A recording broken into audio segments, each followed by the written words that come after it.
Hello, good morning everyone. Tayo na naman ang magkakape. Maggatas pala tayo ngayon. Wala na tayong kape for how many days na. Kaya siguro sumasakit yung ulo ko. Wala na akong kape-kape.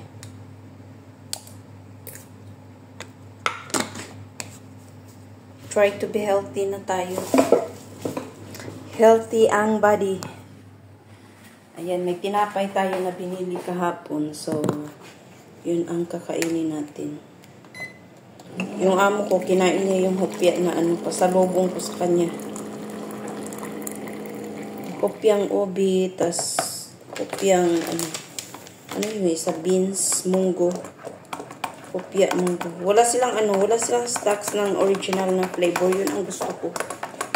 Pero yung munggo at saka ubi, ayoko na.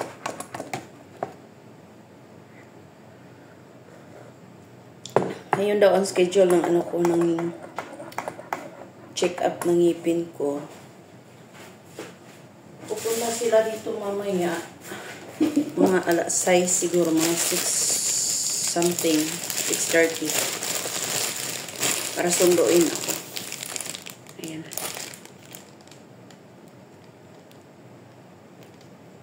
Spanish bread. Binili ko kahapon.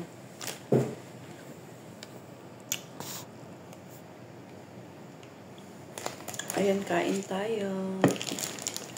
Ito lang yung breakfast ko ngayon. Gatas at saka tinapay. Ayoko na magkape. Marami na akong naramdaman sa sa katawan ko. Maggagatas lang tayo at saka tea. Chai. Marami namang chai dito.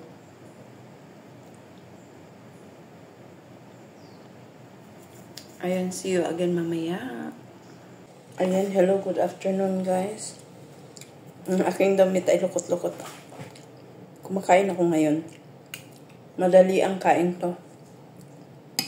Kasi ngayon darating yung amo ko na para sa check-up ko sa ngipin. Kain tayo. Ayan, siguro ako mamaya. Ayan. Nag-antay tayo sa ating mga bossing. Hala, ang payong ay di ko nadala.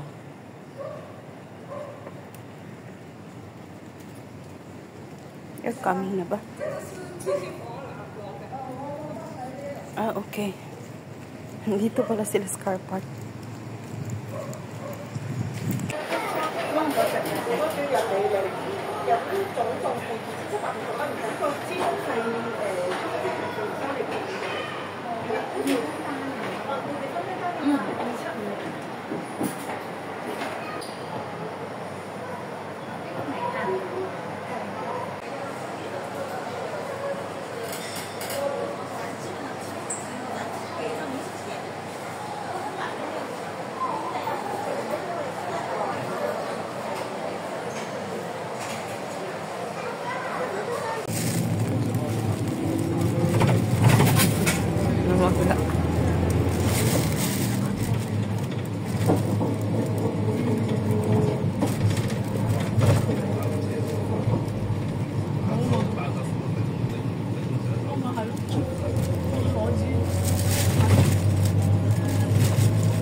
Ayan, hello, good morning everyone.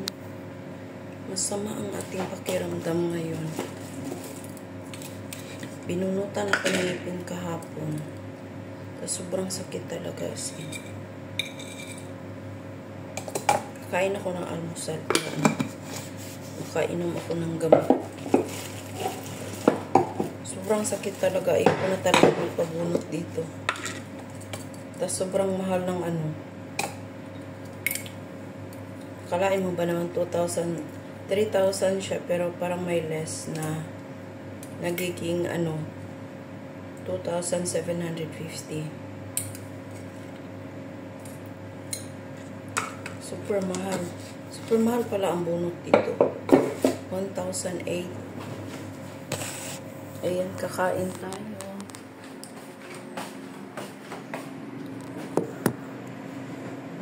Dumudugo pa yung ko. Yung ngipin ko. Pero kailangan natin kumain.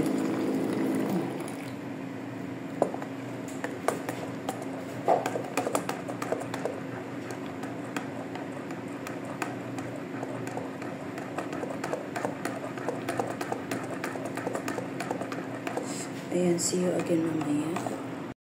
Ayan, hello, good afternoon. Grabe talaga, ay.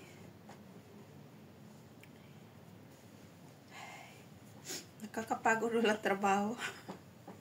Parang naboboard ako. Walang palengke. Ayan.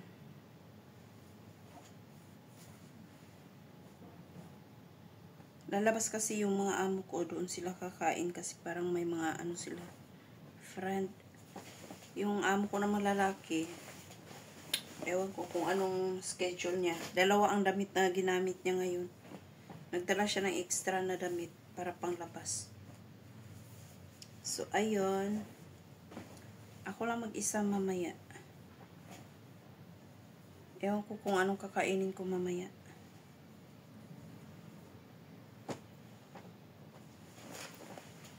Ayan, ayan, ayan. Sabi pa naman niya, Len, huwag kang magluto mamaya kasi lalabas kami. Mga kaibigan niya. Yung tiyan ko ay masakit. Parang malapit na ata yung natin. Magkasunod lang kami ng amo ko eh. Baka next day.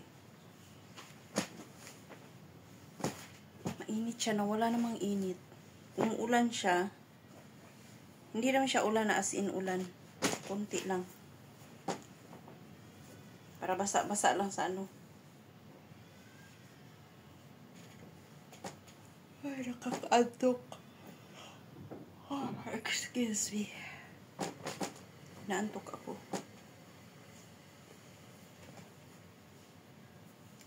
Wala pa masyadong pasukan ngayon. Yung anak kong college. Umuwi na sa sa bahay ng nanay ko. Kasi wala daw silang pasok.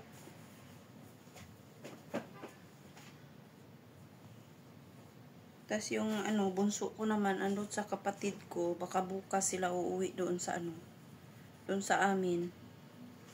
So magkita-kita na naman silang tatlo.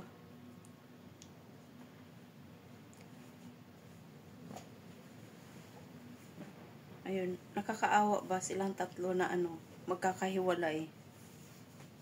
Ang gusto ko sana is magkasama silang tatlo sa isang bubong. Para iisa lang din yung ko, yung tawag doon, yung gastusin ko ba. Kasi ngayon kalat yung gastos. Tatlong bibigay ako doon sa panganay ko, pang-allowance niya, tas doon sa pangalawa, allowance din niya, tsaka sa tatay ko. Tas bayaran ng mga tawag doon, mga bills, kuryente, tsaka tubig, wifi.